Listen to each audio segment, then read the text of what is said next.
मतलब पेश है गज़ल्ला के एक जान बचा घर जा बैठा, एक जान बचा घर जा बैठा, एक जिउंदियां खल लुहा बैठा, की दिल दी गल सुना बैठा, की दिल दी गल सुना बैठा, और जेड़ी है सी ओ गवा बैठा।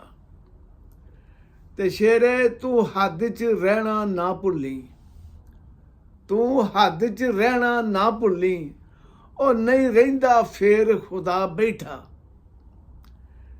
ते जो सरदा पुजदा पा झोली, जो सरदा पुजदा पा झोली, अज डिगदा टहिंदा आ बैठा।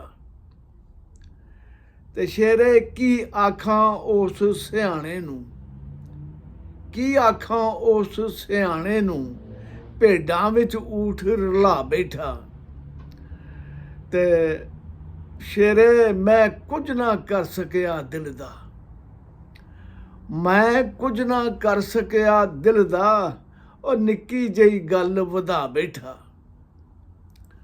ते मकता इस तरह के चल दूजियां लई थां वेली कर, चल दूजियां लई थां वेली कर, तू आमिर उम्र हंडा बैठा।